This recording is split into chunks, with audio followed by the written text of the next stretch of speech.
You've chosen a podcast by Low Moon Vagabonds. Vagabonds is the newest section of the campaign, and we're looking forward to entertaining you going forward. The party, all of you, by the end of this session, hopefully we'll choose an actual name for this segment of the campaign. So far we're using Vagabonds/Onward, but maybe something better. We'll come up with it this minute. The party had been at the inn.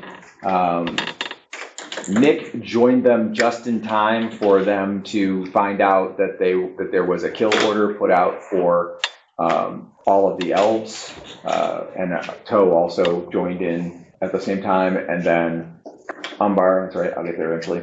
Umbar joined in. Umbar and the gnomes actually came up through the floor during the fight. So they were transported there by quote-unquote magic. You'll find out later probably that it's not technically magic that they do, but when they were transported there and they came just in time. The truth is, even though a couple of you did go down in the fight, you did a pretty good job of holding off the onslaught, and you were taken aback a little bit as you were attacked from all sides. And the innkeeper basically deserted you and left you to fight for your lives. You do not know why there was a kill order put out for you, but you do know that it's 1,000 gold. Nick was able to tell you that, find out that, and it's a lot of money. And so basically any ruffian, any criminal, any pirate, any guy who's out for the money, mercenary, whatever, 1,000 gold goes a long way. And so you're in grave danger and need to get out of town. There is a gnome at the docks that you were told about. His name is the Cuss. That's what they call him anyways, probably a nickname, you think. And he has a small ship, and you were told that he would be very likely to get you out of town. He is a friend to elves in general. You also know, both Nick and Toe know that now you will be affiliated with them, even though the kill order was not issued for Nick or Toe, but because you were involved in that first fight, you could be wrapped up in it pretty easily, and your friends of the guild probably aren't going to be able to protect you. So it's kind of going to be like somebody might snatch you up to kind of beat it out of you or something like that to find out where they went, that kind of thing. So you're not safe either. And so the plan was, as we broke up, that the party was leaving post haste, leaving the tavern, leaving the inn to head to the docks and try to find the Cuss. His ship is supposed to be sitting at the pier. And you did get a little bit of information of like what the ship looks like and where it's approximately where it's at, because it's a big port city and there's probably dozens of ships docked. Okay, and so the one issue that we hadn't dealt with last time, but as we pick it up, it has been dealt with, is that a lot of you had a lot more equipment than you can reasonably carry. So like you might have, I think most everybody has some way of setting up like a little tent or a lean-to or some rope and things like that it would be uncomfortable for you to carry all that at one time. And what happened was after we stopped playing in the interim, because we're doing a little fast forward, arrangements were made for a cart. And so you have a cart with all the extra belongings in it. You're able to ride on the cart. It's really only made for 2 people, but anybody can ride on the cart that wants to. You do not have horses, so it's not really like saddle horses and ride them, or you don't have anything like that. It's just a run or ride the cart, whichever you prefer personally, to get down to the docks and find the Cuss and get out of town. Now, as soon as we start playing, you have your own choice as to what you want to do. Okay, so that was the plan at the end of the last session, was to take the cart, or whatever means, which turned out to be a cart, and head to the docks and get on the gnome's ship and get out of town. Okay, so as soon as we start, it's up to you. We're picking up, the cart has been hitched, the horse is there, the extra gear has been loaded in the cart, and everybody's kind of gathered around. The innkeeper is standing by, and he is the one who helped provide the cart and so on. And he's expressed his displeasure at them trying to kill you in his inn. And the bad guys who survived were all arrested. Anyway, so it's definitely illegal. It's a lawful society. They don't want to. They don't want to see people murdered in broad daylight. War dog running loose. And now there's a war dog running loose. Well, not really running loose, right? Yeah, I guess he is running loose because you don't have any control over him, right? So, yes, that's going to be a problem. But not for you, not for right this second. Okay. All right. So you're standing around the cart. The horse is hitched. what do you do? Does anyone have the ability to steer a cart? Check your character sheet for I mean, I have land-based animal riding. handling. So you could, based on that, you could ride on the horse that is pulling the cart proficiently. And so anyone can sit there and steer the cart, generically speaking, but if something goes wrong, then you could have trouble. I will definitely ride the horse. Okay. So the current plan is Umbar is mounting the horse, and he's going to ride the horse and steer the horse with the cart in tow. That leaves the six of you to either ride on the cart or move alongside the cart. Okay, so Nick is running alongside. Others riding alongside. You know you're in a hurry to get out of town, so. Hannah, are you riding or running alongside? Riding. Yeah. Of course. I'm riding too. Okay, so Anne jumps up on the cart. There's a seat, there are seat for two in the front of the cart, and then there's room to sit or stand in the back of the cart. I'm gonna sit down. Okay, on the front seat or in the back of the cart? In the front. Okay, so Anne and Iris are in the front of the cart. That leaves Toe's gonna run. He'll run along. That's fine. That makes sense. Okay, and then we've got Raylan. Raylan will ride in the back of the cart. Because running along isn't really an option for him because his armor will slow him down. If I'm not mistaken, he's still pretty messed up, isn't he? Yeah, relative to healthy. Yeah. I mean, he is, and he's got bandages holding some of his body parts in, that kind of thing. So, and that leaves Hibiscus. Are you running or riding the back of the cart? Riding on the cart. Okay. All right. And so you start toward the docks. The cart wheels roll along. The horse whinnies occasionally. You begin to hear a variety of other sounds. The city is alive. So it's probably, it's early to mid-morning. It's 55, 60 degrees outside. The sun is shining. The sky is blue. Limited cloud cover, like just puffy clouds drifting by in the sky. It's really pretty much a beautiful day. There's still a lot of water on the ground. There's puddles everywhere, that kind of thing. You remember that there was a huge storm that went through over the last several days. As the cart rolls out from behind the inn, the innkeeper steps out on the porch and heads back inside. Gulls are swooping left and right in the sky ahead of you as you head toward the docks.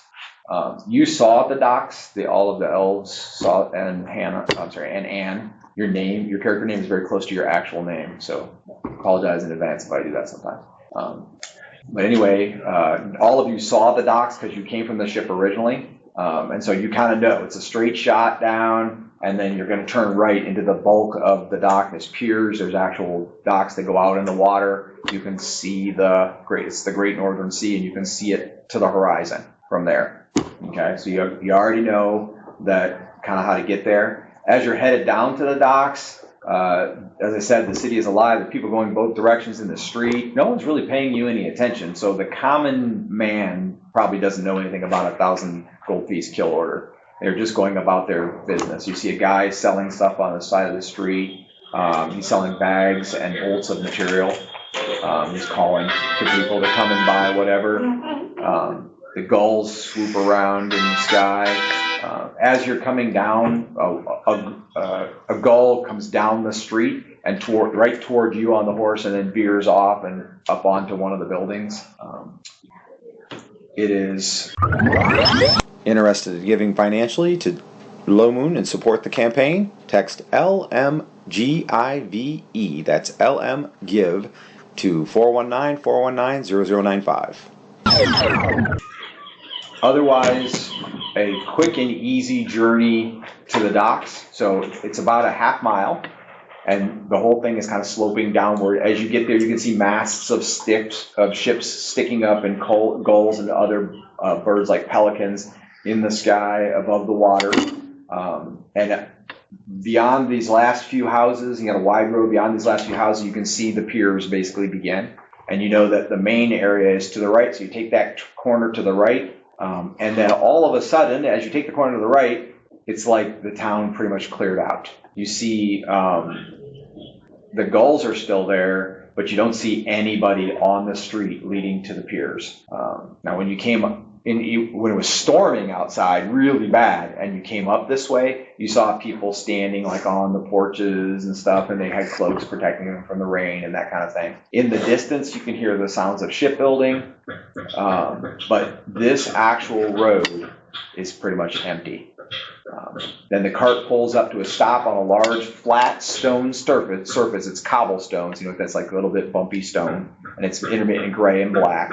And you can see the piers laid out before you. And right there is a pier that it's about 20 feet wide. It's made of a reddish colored wood, and it's floating on the water, right? So it's on a floating surface. And then it shoots out into the water about 125, 150 feet. And there are several arms that branch off of it, and you can see that there are ships sitting at anchor, various sizes, mostly smaller in this close. And then straight out that arm to the right, which technically you could ride the cart right out onto there if you wanted to. There aren't any carts on there. RJ, catch that? Yep. So you could ride the cart right out onto the pier if you wanted to, but there are places where there's baggage. Bags, barrels, crates on the pier, right, as you go out. So driving the cart out there would be kind of like meandering left and right and working your way through all of the baggage. And then the horse stops. He doesn't, unless you push him, he doesn't go out onto the pier. Okay? You're scanning. I'm not going to force it. If the horse stops, I'm just going to let him. I'm not going to force him onto the pier. Okay, so you're scanning, looking out across. You can see sailors working on the various ships, but this main pier, which normally would be a hub of activity, is empty. You don't see anybody at all. Looks like, in fact, you see a place where it looks like somebody was carrying baggage and somebody just set it down right in the middle of the walkway and disappeared. So it's enough to make you feel a little bit nervous. Okay. So there's nobody around? So there's people working on the ships, but there's nobody on the pier or on any of the arms off of the pier that you can see. Okay. So everybody can roll a d20 as you're scanning across the harbor. So d20 is the big one. Got those numbers on the 20.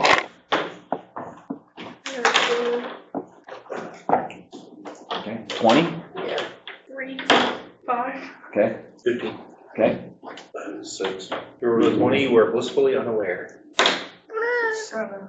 Okay, so everybody but Iris can see the ship that was previously described. It's what's called a small bark. Okay, so it's a ship that has a raised deck on the back, has a railing along all the way around the boat, and it has a raised deck on the front, and the midship sits a little lower, and that has one main mast that goes up the middle and a foremast that sits in front of that. So it's a two-masted ship, and the whole ship is only about 40 feet long. And it's flying a gnomish banner, which actually has a gear and a flame. So it's a dark blue banner with a white gear and a white flame burning next to it. And that's what you were told was the Cuss's ship. It is about 2/3 of the way down this long pier and then turn right and go 2 berths to the right. So even though it looks a little kind of scary because nobody's around, there's the ship that you're headed for. What do you do? And Iris hasn't seen it yet. So you're still sitting in the wagon, scanning through the boats and looking to see. I'll let everyone know that that's the ship we're supposed to get on. Okay. So Umbar says, that's the ship right there. Somewhat of a conspiratorial tone. They continue to work on boats around you. The water is splashing against the pier, but not a lot. It's just a constant that you can hear. I'll hop off the horse and start grabbing some of the stuff off the wagon. Okay. So Umbar starts to unload the wagon. Toe will jump on the bandwagon, no pun intended, and jump off the cart and start grabbing some of the heavier gear as well. And he says, "We're going to get moving. We're going to get killed." Oh, relax, we ain't gonna get killed. Raylan says, "That's easy for you to say." Hey, it's not my fault I was late to the party. It isn't? Did you sleep in? No. The dead one. It was his fault. Oh, makes perfect sense to me. Justice has been served. Don't go that far. Okay. Right? So, unless I hear otherwise, people are gathering their belongings off the cart and preparing to make it a dash down the pier. Is that correct? Okay. Anyone doing anything else before you start to head that way? Check us around. Say again? Continue checking us around. Okay, yep, trying to be alert. Okay. So as you look back at the town, you can see it is a bustling community. This is a big town. It goes, when you look what would be southward, I don't know if anybody actually has direction sense. When you look southward, it goes all the way to the horizon on like 120 degrees. The piers go out to the left and the right, and there are dozens of ships in port. You can see a bunch of ships, at least a dozen ships, that are bigger ships that are too big to come in here. And they're sitting at anchor out, kind of rocking on the waves, sitting at anchor. Some of them are warships, and big, like 300 to 400, like football field length, big ships. They call them rate 1 ship of the line, so these are big vessels. Okay.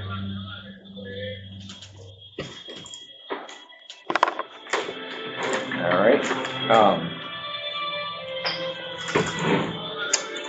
Are we just moving in a mob as we're heading out there? Is anyone leading? Is anyone? I'll try to shuffle that wall to go first. Okay, so Umbar is in the back or trying to be. Okay. You missed. It's way over there. Oh, it's in front of you. Okay, so Umbar is trying to be toward the back.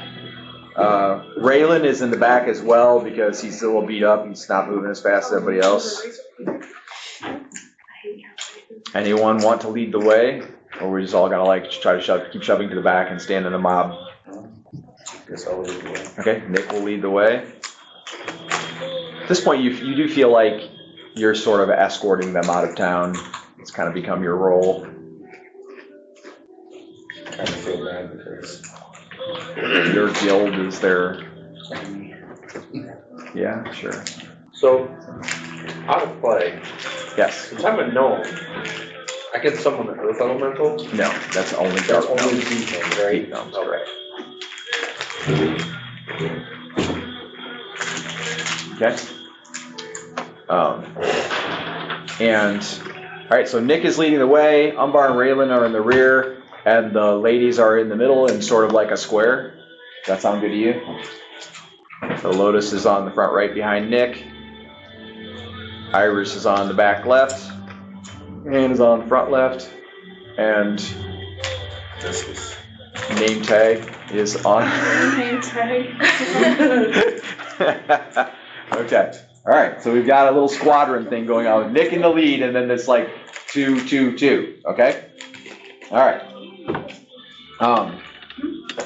As I said, the pier is 20 feet wide. You are not on solid ground. It is sitting on the waves. You are passing other ships as you go. Everything that's in here is smaller boats, really, like yachts and that kind of thing, single mast, narrow, like 10 feet wide, and so on. As you get down to take that right turn, you can see you're going to go right, and then like 3 berths down on the left-hand side is the ship that is attributed to being owned by the gnome, the cuss. Okay, and I don't believe you ever had the name of the ship. No, just his name. Right. Okay. Roll a 20 if you would. Chris? Yep. 9. What is your wisdom? 9. Okay, perfect. All right. So you catch glimpse of what might be the gnome on the ship. You see a glint of movement, which gives you hope because it's going to be hard to sail his ship out of the port if he's not on it, right? And getting on the boat will not protect them. Like, locked doors will not keep assassins out. I mean, if they get on the boat and stay there, forces will come that will overwhelm them, for sure. So, okay? And so as you are heading down toward the ship, a number of what can only be described as ruffians. They're rough-looking characters, muscular, light armor, dirty clothes, whatever, with either open hands, or you see one guy has brass knuckles, another guy has a belaying pin. A belaying pin is a a pin. It's about this long, and it's got a handle on the top that goes straight down. It's used for holding ropes on a ship, and several of them have belaying pins actually. Anyway, they step off of ships nearby, and one guy actually comes up from hiding next to the dock, and they're blocking your way and trying to surround you to stop you from getting to the Cuss's ship. Okay? Mostly they're lightly or unarmed. You do know that it is a capital offense to kill a man with a weapon who is unarmed in Celeste, even if they attack you. Like if somebody's strangling you and you kill them with a knife, for example, you'll be tried for murder. So, it's against the law to do that, but it is expedient, obviously, if a big guy's coming after you with his fists, to still use a weapon, but it is against the law, so. All right, so they are 8 strong. There are 8 of them, and then everyone sees them coming. It's not a surprise type situation, and then you look over your shoulder and you realize there are 4 more behind, so a total of 12. Okay, so what do you do? So there's 4 coming behind us? 4 from behind, 8 in front of you, generally speaking. The front head straight or left and right. They're basically coming up from the sides. There's nobody like right next to you. There is a ship to the right, and it's pretty big. It's about 60 feet long, 12 feet wide, has 3 masts, but it doesn't have a gangplank, so the distance between the pier that you're standing on and the ship is about 8 feet. So it would be tough to get over there. And in any case, you'd be jumping onto somebody's ship and getting further from your destination. So, or getting on somebody's ship without asking permission could get you killed. Perhaps. So anyway, they have not attacked yet, but it is clear that they intend to probably capture you or stop you from progressing. So what do? Nick is in the front. So basically, right now, it's you in the front versus 8 guys. One guy has a set of brass knuckles. A few of them have belaying pins. Well, ask him what's going on. Okay. He says, "We're going to take you captive. Turn you over to the Assassin's Guild for money. Drop your weapons and we won't have to beat you." You can try. Well, say that happening. All right. Well, here we come. Okay. Okay. Oops, wrong button. Okay. So, as I said, no one is surprised. Everyone can roll initiative. So you roll a d6 and add your dex bonus if you have one.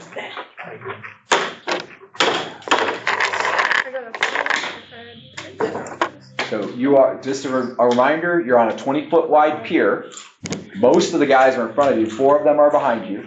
They all look like big ruffian sailor types. They don't look like soldiers or warriors. So they're probably not as dangerous as the assassins, for example. Also, they are coming mostly unarmed. You're not sure if a belaying pin counts as a weapon or not, but several of them do have belaying pins. As far as the knowing the law, Nick and maybe Toe are the only ones who know that, because you're local. These guys are from further away, so they may or may not. Probably, unless you have a skill like bureaucracy or government or something like that, you wouldn't know that it's against the law to use your weapons against them. And you know they wouldn't know. Whether or not you think to say is up to you. It's a role-playing game. Okay? Bad guys. Let them know it's against the law. Okay, so Nick says, it's against the law to use your weapons on somebody that's unarmed. It's a good thing I don't need to.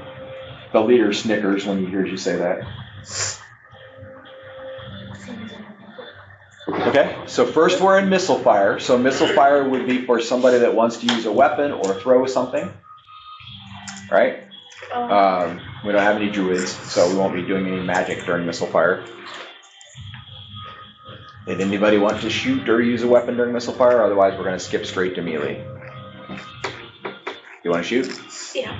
Okay, he did just say if you use a weapon, it's against the law, but you can ignore it if you want. What's your alignment?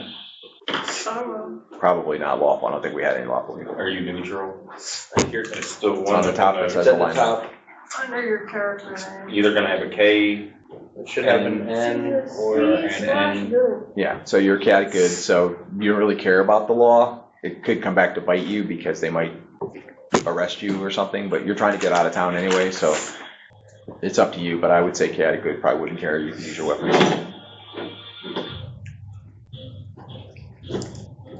So we're gonna use your weapons?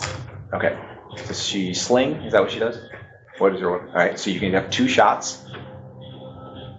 Are you gonna hit 2 different guys or the same guy twice or what? Same kind of thing. Okay, so roll to hit twice, d20. 11. 9. Okay, so the 11 is a hit, the 9 is a miss. So go ahead and roll your damage. It's d6 damage. So the one that, yep, that one. She has 6. Okay, so she whips her sling. She has her shield on her arm. She whips her sling, and she hits one of the guys in front of you. He takes it in the shoulder, spins, and goes down, and does not get back up. They don't seem very strong. They don't look very strong. They look like sailors or ruffians out to make a quick buck. But there are 12 of them, 11 now. So, okay. Any other missile fire? Nobody else is missile fire. All right. So they don't have any either. So we're going to go to melee, and we're in 9. So How much casting? you're going to be casting. Okay. All right. So that was 9, 8. Yep. Okay, you're an 8. So what are you casting? I'm gonna use my last fantastic force. Hopefully Okay. this doesn't come back to bite me, but it'd be hilarious. Okay. So there's no one near you directly at the moment. Be aware that if you're up close with somebody and you cast, even though you might have an 8 initiative and you would normally win initiative automatically, if they can reverse their initiative, if that would allow them to strike you because they see you doing something like casting. But there's nobody that close, so in this case it doesn't matter. All right. So we were in 8. Any other 8s? We're in 7. Wait, how do you tell what your initiative is? Whatever you rolled on the dice plus any your dex dex. bonus. Do you have a dex bonus? What one is the dex bonus? Do you have? What is your dexterity? The one that starts with a D is dexterity. 17? So that's plus 2. Plus 2. Yeah. So if you look at the first box after your dex bonus, it says reaction and attack, and you have plus 2, which means you have plus 2 every time you roll initiative, and also you have plus 2 to attack with missile weapons. Okay. Okay. You And roll- then If you roll a 5, then you go in 7. right, which is where we're going to right now. So say that again. I think I was supposed to go at 9 So you roll the 6 on the dice, and what is your dex? plus 3. Yes. So you can go down. So I grab my staff. all right. You can assume your staff was in hand if you want, if you're walking. Maybe drop a bag or something, whatever was in your hand, and go. So as far as your location in the group, you're ahead to the right behind Nick, and there are 8 guys. So you could basically step up next to him and attack one if you want. Okay, so go ahead and roll the hit. Which one? D20. This one? Yep, that was always the hit. 11. Okay, so 11 plus your strength bonus. Plus That's 2. gonna hit. 18. Yep, so that's gonna hit. So now the staff does a d6. So Yes. yep, and then you get your bonus for 6. and you get your bonus for strength. Wow, that's 18. Or is it plus 2? Is it damage?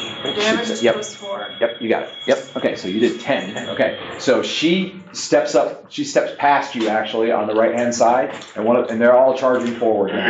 And she swings the staff and brings it up, and it hits him under the arm, and he is thrown off the pier, bounces off the ship that's parked there, and down into the water between the pier and the boat. So he's obviously not coming back. Okay, that Does was my spell go off in 7? really in 9. Go ahead. Does my spell go off in 7? Yes, it'll go off in 7. So there were no more 9s. Then we did 8s, and you started casting. Yep. And now we're doing 7s. Okay, and the spell goes off. I'm gonna make a wave come over the dock, over the pier Okay, to try to take them out. all right. So all of a sudden the water on the right side of the pier rises supernaturally and it splashes over the pier where the big group of guys in front are, and it appears to strike them with force. However, there is no sound. So the wave doesn't make the big sloshing noise that waves normally make. It looks like it's there, but there's no sound to it. Okay? So we're down to 6 in the front already.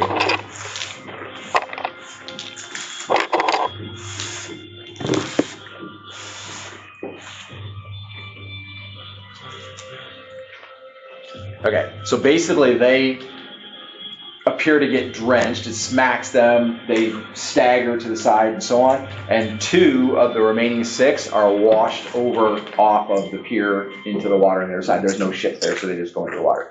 It doesn't look like it hurt them, it just knocked them off the pier. The others got wet, they do look wet, but they didn't get knocked off. Okay, and we're down to 4 in front now. We're in initiative, so that was 7. Any 6s? Do we have initiative 6? Nav with pay I attention. had 5. And Wait, then what does initiative, she have? Oh, I have 6.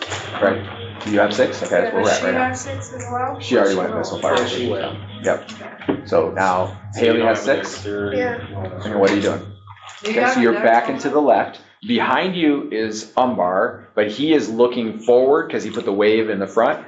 And you see that there are 2 guys charging up behind him. Look at So your you weapon. could step behind him and protect him if you want. All I got is a dagger and a long sword and mace. Yes, you probably don't have the dagger or the longsword out because you were walking here.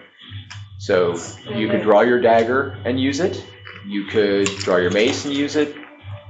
What if she kills someone unarmed? Right. If you kill someone unarmed, it's illegal. What is your alignment? I think everybody in this Under party. your character. Let's say she It's is- NC. Yeah, the neutral. NC or NG? NC. It's Probably probably supposed to chaotic. be Probably chaotic chaotic. neutral. Okay, so you don't really care about the law. They brought this upon themselves as far as you're concerned. Can she cast a spell? She could. If she's got something that applies. Mine's only, like, health stuff or whatever. Yeah. So you could draw your dagger or mace and step around Umbar to protect him from the onrushing guys, otherwise they're going to attack him from behind. I'm gonna use the mace. Okay. So you won't be able to attack with a mace until the end of the round, but you'll be in position to protect him. Okay. Okay? So she steps around you to protect you from the 2 guys that are charging you from behind. That was in 6. Any other 6s? And we go to 5. I think Natalie said she had 5. Okay? All right, so you are located. Put your name tag back up again. Hibiscus, that's right. Okay, so, and actually, I put hibiscus on here, so I left off the H. Okay, so hibiscus, you are in front of Raylan. You know that Raylan's pretty beat up, but he has turned around to face them, and he has his shield on his arm, and he has not drawn a weapon. And there are 2 of them charging him as well. There are still 4 guys in the front in the way to get to the boat that you're trying to get to, and they're going to be attacking this round. So what do you want to do? Can I take my bow out? Yep, so you can spend the round, get ready to use the bow. Okay, and you're in the middle, so you shouldn't be attacked. You should have no problem getting it out. All right? What is your alignment? Yeah. I'll do the name of character names. True neutral. Yeah. Okay, so basically true neutral means you don't really care about the law, but at the same time, you don't want to break the law if you don't have to. It puts you in the middle, right? If you break the law willy-nilly, then that's chaotic. That's not neutral. And if you let the law restrain you from attacking and somebody dies, then that would be lawful. So you're in the middle. So getting the bow ready is fine. Next round, you'll have to see how things are developing. And if it looks like you don't need to shoot, you probably wouldn't shoot. That makes sense? So that's how you gotta, if you're gonna, as long as your character's true neutral, which will probably be the whole time you're playing, you're always gonna have to kind of balance those things and figure out, I don't really want to just break the law, but at the same time, I'm not gonna let the law hold me back. If that makes any sense. Okay? All right, and that was in 5, you started getting the bow ready. And then, any other 5s? 4. Okay, so the ruffians ahead to your left, so not on the side with Lotus, okay, charge you. Okay, the 2 guys from the left charge Nick. And the one guy has the brass knuckles, the other guy is unarmed. Okay, so the guy with the brass knuckles takes a swing at you, and he'll miss. The unarmed guy is going to basically try to dive on you and tackle you and get you down. Okay. It's a pretty low roll.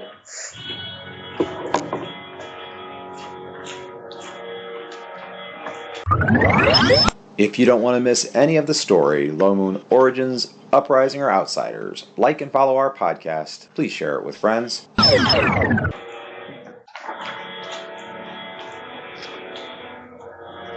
Okay, so he basically bounces off. So he jumps on you, kind of put his arms around you, and you just kind of shove him down. So he's on one knee or maybe both knees next to you, and he's sort of reaching up for you, but he didn't get a hold of you, really.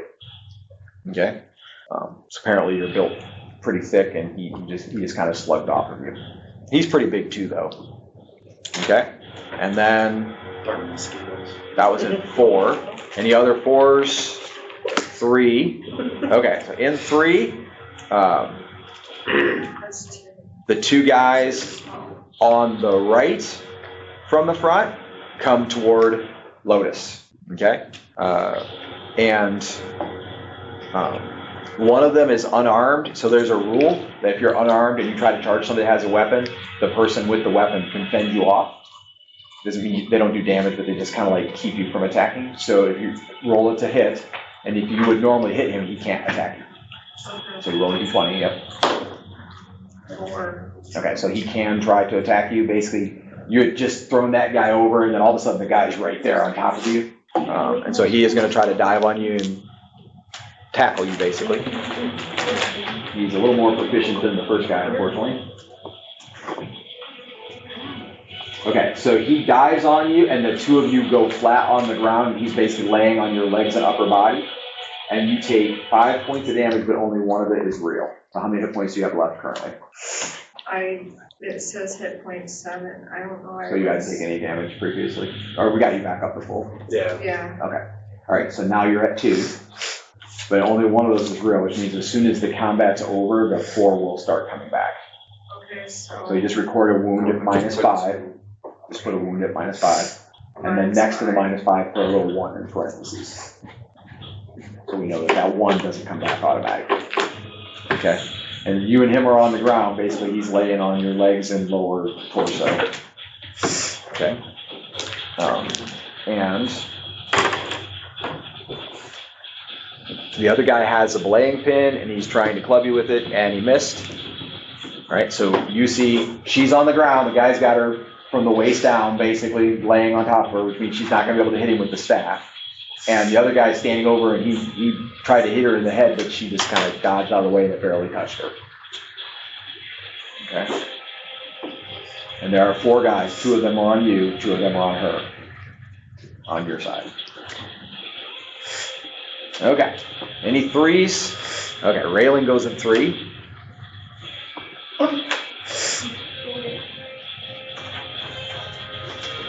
Are we going to pay And attention? so does Toe. Yeah, put the phones up, please.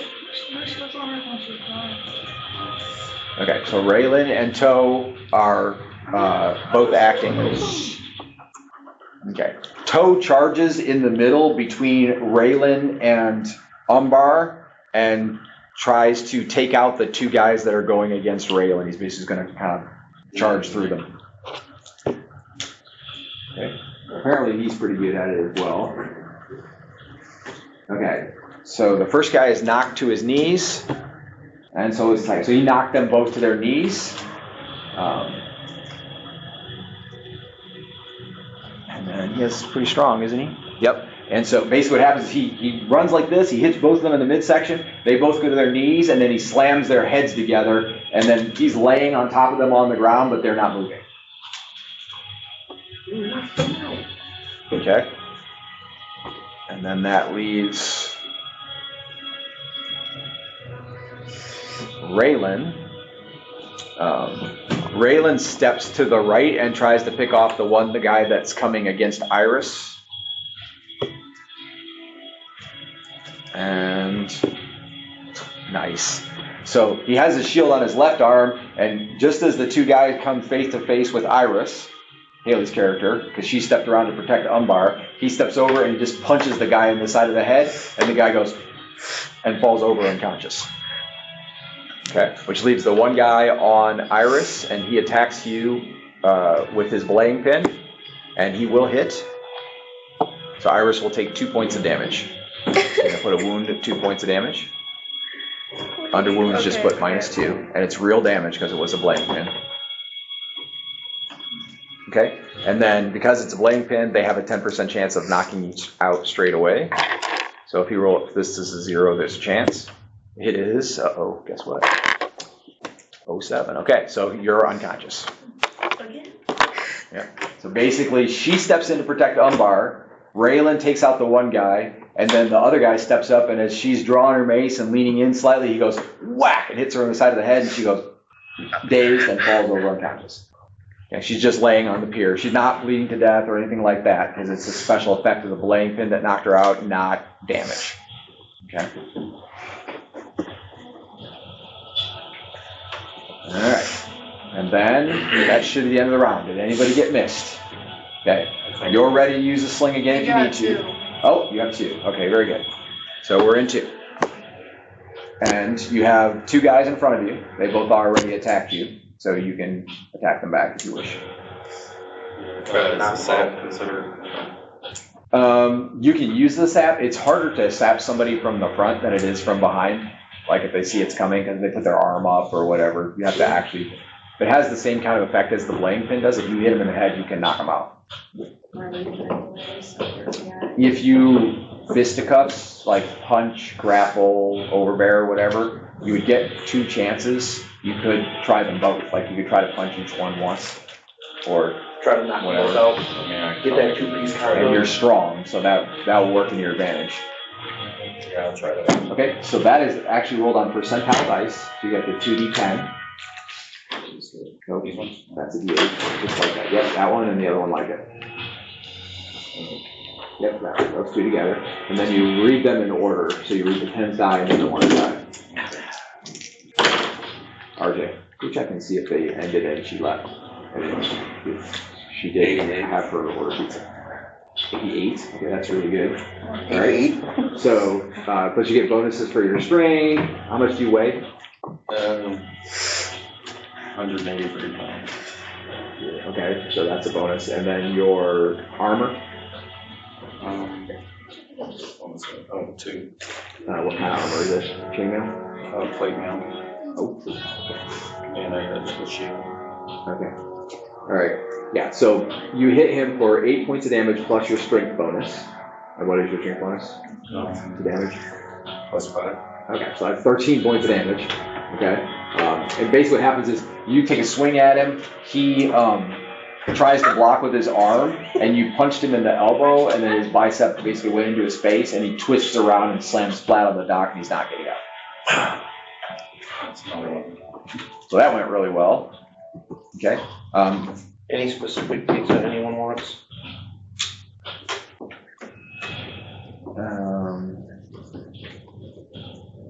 Not really. Anything? You guys got favorite pizza toppings? Now it's time. Quick. Go quick. Favorite pizza toppings. Going once. Going twice. They don't have favorite pizza toppings. What kind of toppings do you guys want? Where are we gonna use it? Marcos. Natalie likes cheese pizza. Nice double cheese.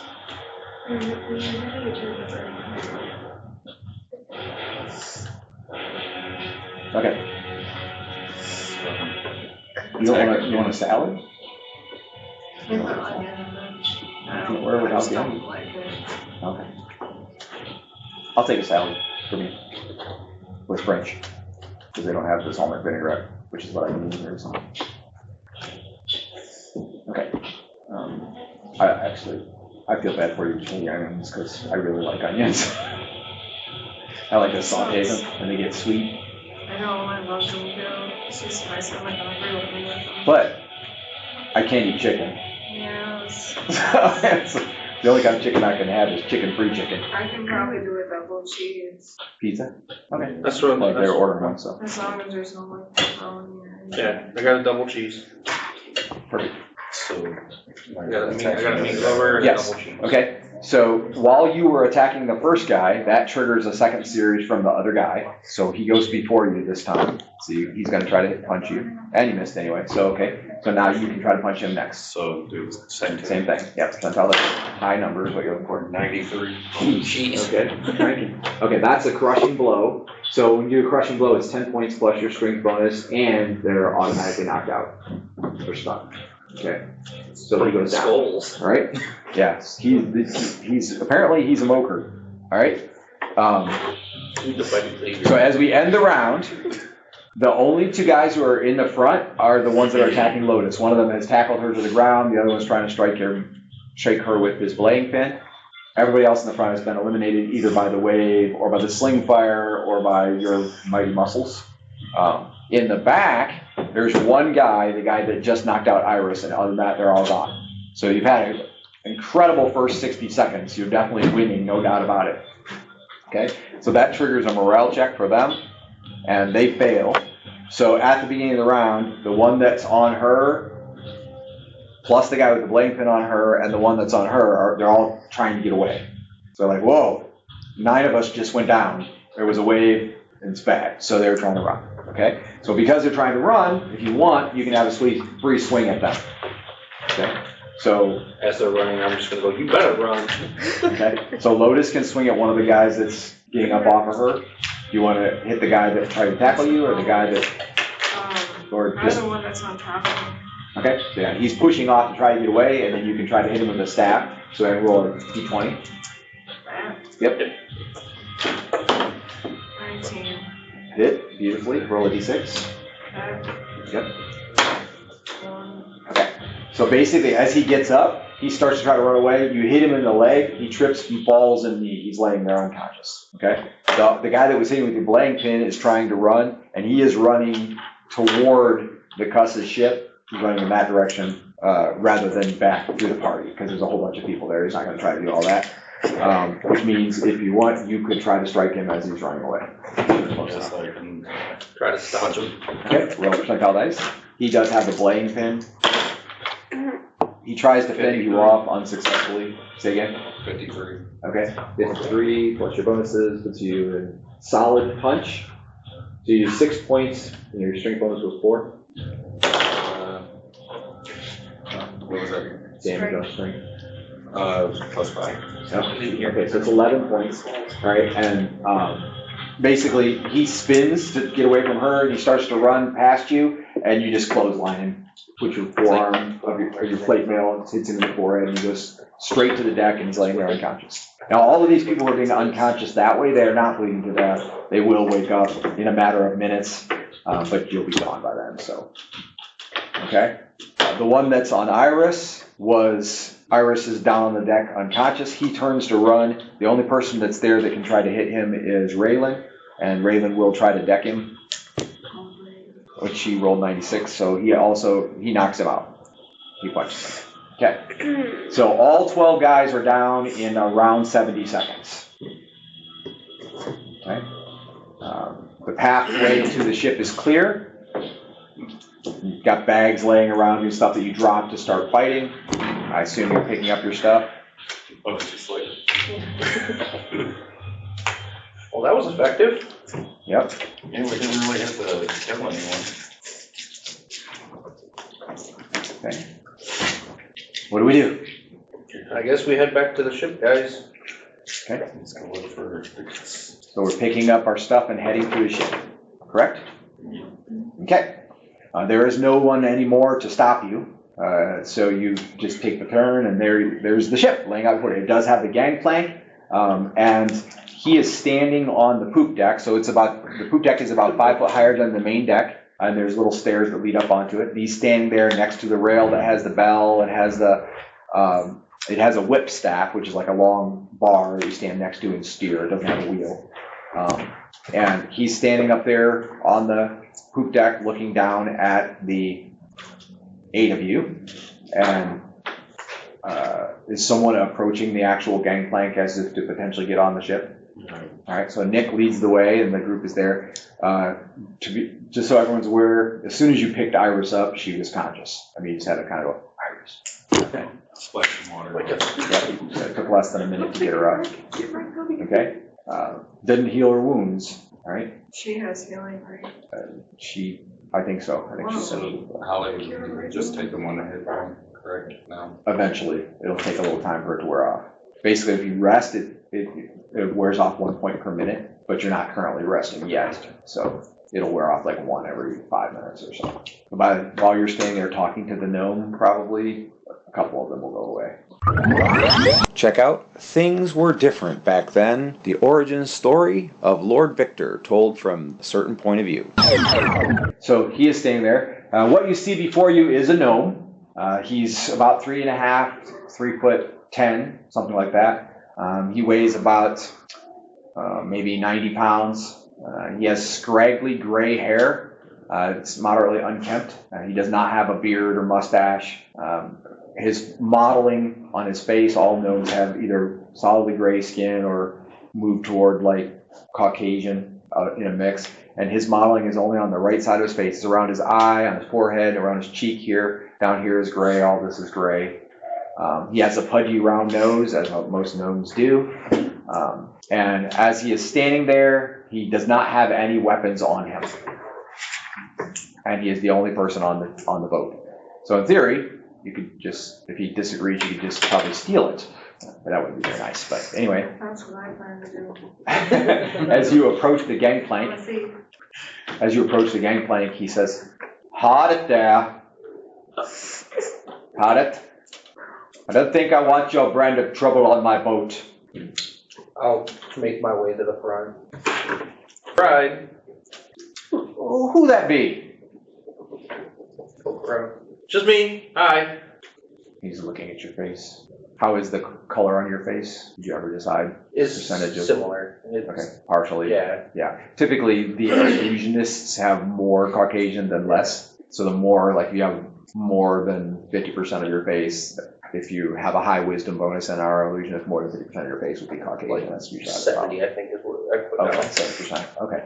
So he looks like that matters to him. He raises his eyebrows and he says, Are you in trouble?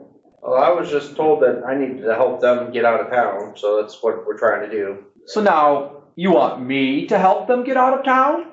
I can pay you. I don't need money. Oh, well. I'll turn around. Any ideas?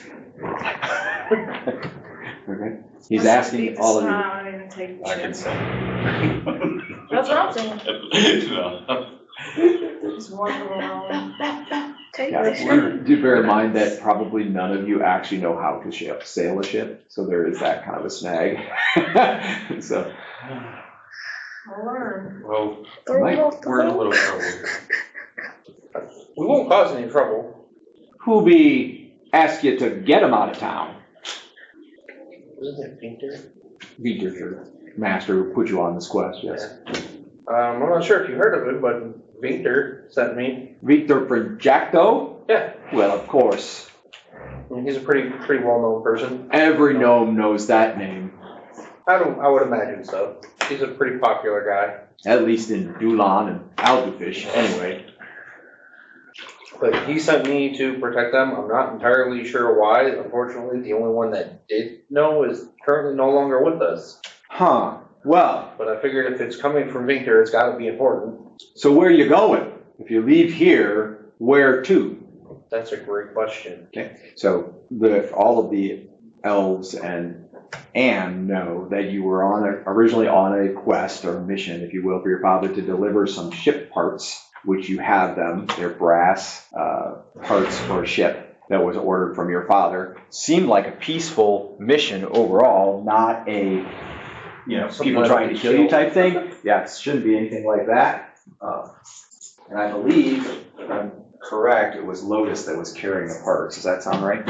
I have 4 rings. Yep, that's it. Yep, you have the parts. So you have 4 brass rings that are designed to be mounted on a flat surface, and then like a rope will run through them or a line. They look kind of small for I'll turn around and look at the 4 of them and go, where are you going?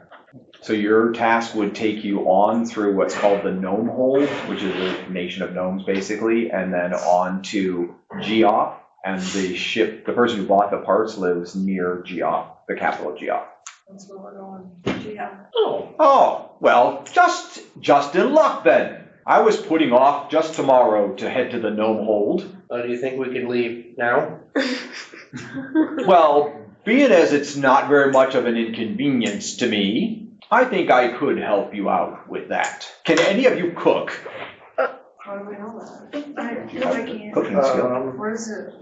Did somebody say they can check non-weapon proficiencies for something like cooking or survival? Down here. Yes, down on the list of skills. I actually do have sailing. Oh, look at you. Look at you. So you could steal the boat if you need to. She could have cracked him upside the head and took it. Yeah. Threw him off the ship. Except that's not nice. Nothing has been nice. This town has not been very nice to us, No. that's for sure. I have not been very. I can make it. Okay, well, you're the cook. Can any of you climb? Look at me, obviously. I can navigate.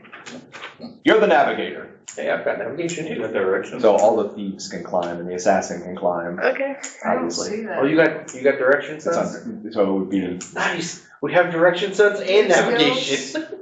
That's awesome. these skills has We'll go climb. that way. Yeah, climb walls. That's awesome. Okay, I so, don't think in Uprising, I don't think a single one of us has direction sense or navigation. all right, so you're the master of the tops. And I do have land-based. Oh, yeah, I captured. So I could have rode over. Lotus, he didn't say Lotus, he points at Lotus and he says, you're the navigator, you're the master of the tops, you're the cook. We'll find some way for you all to be useful. Come on aboard. What are your skills? You there with the wounds. Pull up the gangplank on your way over. Right here. I don't think any of mine are useful. Well, can you read them In this off? case, Probably not. Can you read them off? Tanner, sewing, healing, running, anatomy, and mimicry, or whatever. mimicry. Mimicry is like the ability to make sounds that sound like things. So you can make animal sounds and creaking door sounds and fighting sounds. What was the other one above that? I'm a bird. Animal handling. So you could have driven the cart. Always got to check your skills. Hannah, what's yours? She can sew. Make clothes. There's two. Just- all right. So you're the sailmaker. I am trying to keep my short sword and my dagger hidden. Okay. But I am carrying the staff. All right. Cast off the bow line. What's your skill? Don't everybody move at once. Somebody cast off the bow line. I'll get the one back here. What's that mean? Skills, Hannah. What do you need done? What are Well, they? what for do you have? What does it say? I don't think, Let me see. that's not readable. That's not Dan's readable. handwriting, so. It is readable. It is my handwriting. Oh, you can turn undead because you're a cleric, right? Yeah. Skills that be makes bottom sense. right. Horsemanship, animal, is that animal? Animal handling. So She she could- also could have driven the cart. Yep. Huh? Now Because he you told know. you. Now That's you know. it. It's all you That's need. it. That's Right, just- You're learning as you go. You're new at this, Yeah, but that's where what's your skill you're yours? located at. I told you I am used. I don't Do you have anything? Appraisal, juggling, horsemanship, lip reading. Is that forging? Dude, that's awesome. You can forge. It's probably foraging, like find food. Yeah, okay. It's Well, that would be okay. some way though, That's true. right? Yeah. And Is contortionist fishing a and running. skill? Yes, fishing. Contortionist? That's a skill. Yes.